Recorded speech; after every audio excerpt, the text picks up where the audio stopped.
तो नमस्कार, स्वागत करता हूं आपका आपके अपने YouTube चैनल पर। आरपीएससी फर्स्ट ग्रेड 2022 वाली जो एग्ज़ाम थी, उस एग्ज़ाम के प्रोविजनल रिजल्ट 18 विषयों के जारी हो चुके हैं, जो कि 5 अप्रैल से शुरू हुए थे और 12 जून तक कुल 18 विषयों के रिजल्ट आरपीएससी ने जारी कर दिए। इन जारी विषयों के डॉक्यूमेंट वेरिफिकेशन का कार्य शुरू किया था आरपीएससी ने, जिसमें 3 विषय संगीत, पंजाबी और चित्रकला, इन तीनों विषयों के डॉक्यूमेंट वेरिफिकेशन का कार्य ऑनलाइन किया गया था। लेकिन इन 3 विषयों के अलावा जो बाकी विषय हैं, उन 15 विषयों का जो डॉक्यूमेंट वेरिफिकेशन का कार्य है वो ऑफलाइन किया जाएगा, जैसा पिछली बार भर्ती में किया गया था। ऐसा मेरे को पहले भी अंदाज था कि बाकी विषयों का डॉक्यूमेंट वेरिफिकेशन ऑफलाइन हो सकता है, और ठीक वैसा ही हुआ कि ऑफलाइन डॉक्यूमेंट वेरिफिकेशन का कार्य किया जा रहा है। इस ऑफलाइन डॉक्यूमेंट वेरिफिकेशन के अंदर क्या क्या सावधानी रखनी है, क्या आपको ध्यान रखना है, वो सारी बातें अपन थोड़े से इस वीडियो के अंदर डिस्कस करेंगे। अभी अभी आरपीएससी का ये नोटिफिकेशन आया है 14/6/2023 का, अभी शाम का ही नोटिफिकेशन आई है। देखो, लाइन टू लाइन पढ़ते हैं इसको। क्या बताया जा रहा है कि 2022 फर्स्ट ग्रेड एग्जाम है, उसमें 5/4 से लेकर 12/6 तक 18 विषयों का रिजल्ट जारी किया गया। बाकी विषयों की विचारित सूची जारी करने का कार्य प्रक्रियाधीन है। इनमें 3 विषय संगीत है, पंजाबी है, चित्रकला, इनका है ऑनलाइन काउंसलिंग करवाई जा रही है। इनके अतिरिक्त जो विषय हैं उसकी काउंसलिंग ऑफलाइन करवाई जाएगी। इसके तहत जो प्रथम चरण की काउंसलिंग है, या डॉक्यूमेंट वेरिफिकेशन बोल सकते हैं, काउंसलिंग बोल सकते हैं, उसका समय है 26/6 से लेकर 28 जुलाई तक। कहां है? आरपीएससी में ही होगा। ये काउंसलिंग स्थल है राजस्थान लोक सेवा आयोग, घूघरा घाटी, अजमेर।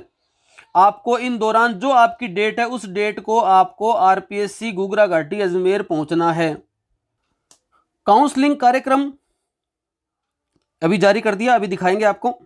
विस्तृत आवेदन पत्रों के संबंध में आवश्यक दिशा निर्देश ये दिए ही हैं। काउंसलिंग प्रपत्र तथा अन्य पत्र आयोग की वेबसाइट पर आपको जारी किए जा रहे हैं, जिन्हें आप अपना जो डेट है, आपकी जो डेट है, उससे 7 दिन पहले आप क्या कर लो, उनको डाउनलोड कर लो। फिर आपको जो आवेदन पत्र है, विस्तृत आवेदन पत्र है, उसके 2 सेट निकालने हैं। उनको भरने का तरीका क्या होगा? एक सेट निकाल के पहले उसको भर लो अच्छे से, फिर उसको देखते हुए दूसरे सेट को भर लो, जिससे गलतियां नहीं हो। दोनों सेट आप भर लोगे। भरने के बाद में आपके जितने भी डॉक्यूमेंट्स हैं, 10वीं की मार्कशीट है, 12वीं की मार्कशीट है, यूजी की मार्कशीट्स हैं, पीजी की मार्कशीट है, सबके आपके प्रमाण पत्र हैं। फिर आपका जाति प्रमाण पत्र है, आपका मूल निवास प्रमाण पत्र है, आपका विवाह पंजीयन प्रमाण पत्र है, आपका कोई शपथ पत्र है, या फिर आपका जो चरित्र प्रमाण पत्र है, या आपके पास में कोई और प्रमाण पत्र है जो आप लगाना चाह रहे हैं, या आपके पास कोई और डिग्री है, उन सभी के क्या करोगे? आपको 2 सेट तैयार करने हैं। उनको भी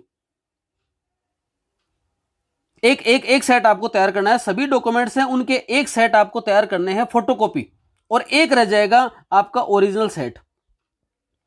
तो आपने अभी जो आवेदन पत्र है, उसके जो 2 सेट निकाले, आवेदन पत्र के आपके पास में आवेदन पत्र के 2 सेट हैं, ये आवेदन पत्र के 2 सेट हैं।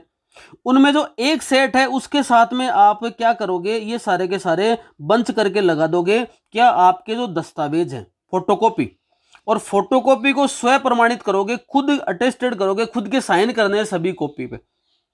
तो क्या हो गया? एक विस्तृत भरा हुआ फॉर्म और उसके साथ में एक डॉक्यूमेंट्स का पूरा सेट की फोटोकॉपी साथ में लग गई। अब दूसरा भरा हुआ फॉर्म अकेला रहेगा, उसके साथ में डॉक्यूमेंट्स की कोई कॉपी नहीं रहेगी। प्लस तीसरे नंबर पे क्या रहेगा आपके पास में? आपके ओरिजिनल डॉक्यूमेंट्स का एक सेट रहेगा। फाइल बना के ले जाना उसको। ओरिजिनल डॉक्यूमेंट्स जो एक फाइल आती है, उसके अंदर नंबर वाइज लगा लेना। 10वीं 12वीं जिस प्रकार से आपने फॉर्म में नंबर से भरे हैं, वैसे एक फाइल के अंदर लगा देना। वो वहां पर निकाल कर एक एक डॉक्यूमेंट्स आपके चेक करेंगे। तो लाते वक्त और ले जाते वक्त दोनों समय डॉक्यूमेंट्स को थोड़ा संभाल के रखना। ये कोई इंटरव्यू नहीं है ये कोई विशेष काम नहीं है, इसमें घबराने की आवश्यकता नहीं है। आपकी नौकरी, आपके नंबर अच्छे हैं तो 100% जब फाइनल रिजल्ट आएगा तो लग ही जाएगी। हड़बड़ाने का कोई काम नहीं है। आराम से अपने दस्तावेज दिखाने हैं, वो चेक कर लेंगे, कोई कमी होगी तो आपको वहीं बता देंगे। उसके बाद में ये जो डेट दे रखी है, खुद आपको उपस्थित होना है। निर्धारित दिनांक व समय पर अभ्यर्थी व्यक्ति से काउंसलिंग हेतु उपस्थित होंगे। व्यक्ति खुद पहुंचेगा वहां पर। अभ्यर्थियों को विषय व रोल नंबर वाइज निर्धारित दिनांक व समय पर काउंसलिंग हेतु उपस्थित होना है। जीव विज्ञान का सबसे पहले दे रखा है। अब जीव विज्ञान वाले विद्यार्थी ध्यान रखना, जिनके रोल नंबर ये वाले हैं 1,06,87 से लेकर 2,53,400 तक के कैंडिडेट को 26 तारीख को पहुंचना है काउंसलिंग के लिए। अभ्यर्थियों की संख्या है ये 300 विद्यार्थियों की काउंसलिंग होगी।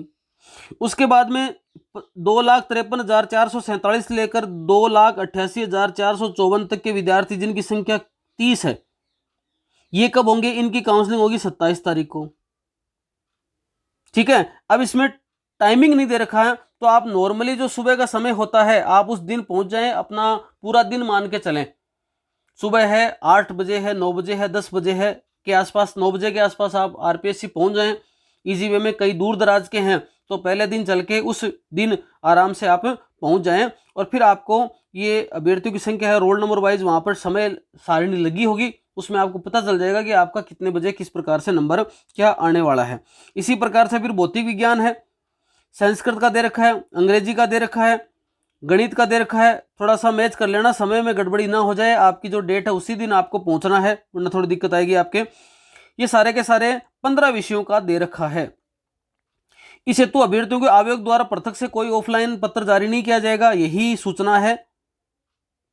साथ ही यह भी निर्देशित किया जाता है कि अभ्यर्थी आयोग द्वारा अपलोड किए गए 2 पात्रता प्रपत्रों व काउंसलिंग पत्र के साथ अभ्यर्थियों के आवश्यक दिशा निर्देश को डाउनलोड कर ध्यानपूर्वक अध्ययन करते हुए दिशा निर्देशों की सुपालना करें। आपके पास एक काउंसलिंग लेटर भी आएगा जिसमें आपका नाम है, आपकी कैटेगरी है, आपका ये सब पहले से प्रिंट रहेगा, उसको भी निकालना है, प्लस आवेदन पत्र भी साथ में। मतलब आवेदन पत्र के साथ साथ में आपको ये काउंसलिंग प्रपत्र भी निकल जाएगा। ये जो काउंसलिंग डेट दे रखी है इसमें लिखा हुआ है कि काउंसलिंग डेट से 7 दिन पूर्व, जैसे अभ्यर्थी संबंधित विषय काउंसलिंग दिनांक 7 दिवस पूर्व आयोग की वेबसाइट से डाउनलोड कर सकते हैं। तो जैसे मान लो ये 26 तारीख है, तो 7 दिन पहले की बात करें तो 19 तारीख से, है ना, ये बायोलॉजी विषय के है, ये आपको काउंसलिंग प्रपत्र है वो आपको डाउनलोड करने को मिल जाएगा। उसको भी आपको निकाल लेना है और आपको ये आवेदन पत्र भी विस्तृत रूप से भर लेना है। जब ये आएगा 19 तारीख को, तब और इसके बारे में विस्तृत कोई जानकारी होगी वो आपको उपलब्ध करवा दी जाएगी। और कोई हर्डल आएगा और कोई आपको दिक्कत आती है तो आप अपना ही चैनल समझ के इस पर कमेंट डाल दें। किसी प्रकार की समस्या कोई होगी तो उसका समाधान आपको कर दिया जाएगा। काउंसलिंग हेतु अभ्यर्थी निर्धारित समय से 30 मिनट पहले, अब निर्धारित समय के अंदर डेट वेट उसमें आएगी जब आपके पास में काउंसलिंग प्रपत्र डाउनलोड हो जाएगा ना 7 दिन पहले, उसमें डेट लिखी होगी, टाइम लिखा होगा कि इतने बजे से आपकी काउंसलिंग का शेड्यूल ये है। क्योंकि जैसे सभी बच्चों का जैसे दे रखा कि 26 तारीख को इन 300 बच्चों का है, तो सभी का एक समय तो नहीं हो सकता ना, तो समय भी वहां पर थोड़ा हो सकता है नोट किया हुआ हो, तो उस दौरान आपको पहुंचना है। सुबह है, दोपहर है, शाम को है। ये छोटी सी जानकारी है कि आप सबसे पहले क्या करें, अपने डॉक्यूमेंट्स वगैरह को सबको संभाल के रख लें, क्योंकि पहले तो केवल अपलोड करने थे, अब आपको प्रिंट निकाल के रखना है। तो 2 सेट आप निकाल कर रख लें, जो भी डॉक्यूमेंट्स है। मुख्यतः मोटा मोटी मैं फिर बता दूं है 10वीं है, 12वीं है, यूजी है, पीजी है, इनके तो मार्कशीट और इनके प्रमाण पत्र के 2-2 सेट तैयार कर लो। उसके बाद में बीएड के 2 सेट हो गए। उसके बाद में आपके जाति प्रमाण पत्र है, अगर जनरल से हैं तो जाति प्रमाण पत्र की आवश्यकता नहीं है, जनरल के अलावा जो भी हैं उनके लिए जाति प्रमाण पत्र है, ओबीसी है, एससी है, ईडब्ल्यूएस है, उनके लिए जाति प्रमाण पत्र, एमबीसी उनके लिए सब जाति प्रमाण पत्र हो गया। आपके पास में कोई अलग से कोई विकलांगता है, कोई विधवा है, कोई विदुर है, इस प्रकार की जो श्रेणियां जो हैं, जो भी श्रेणियां हैं, उनके लिए अलग प्रमाण पत्र आपके पास में है, वो प्रमाण पत्र है। उसके बाद में आपके जो चरित्र प्रमाण पत्र है उसकी फोटो को जो ओरिजिनल चलता है वो तो चरित्र प्रमाण पत्र का सेट है। उसके बाद में आपके जो विवाह पंजीयन प्रमाण पत्र है या फिर आपके और किसी प्रकार का प्रमाण पत्र आपके पास है, आपने कोई फीस है उसमें कटौती ली है तो फिर आपके पास में जो पोस्टल ऑर्डर है वो अमाउंट का है। ये जो भी डॉक्यूमेंट्स हैं आप इनको सबको एक साथ में तैयार करके ले लो। मैं संभव होगा तो अगले वीडियो के अंदर एक भरा हुआ प्रपत्र आपको दिखा दूंगा जिससे आपको भरने में थोड़ी सी आसानी हो जाएगी, कोई दिक्कत आपके आएगी नहीं। इस वीडियो में इतना ही, कोई समस्या है तो आप मुझे कमेंट करें। धन्यवाद।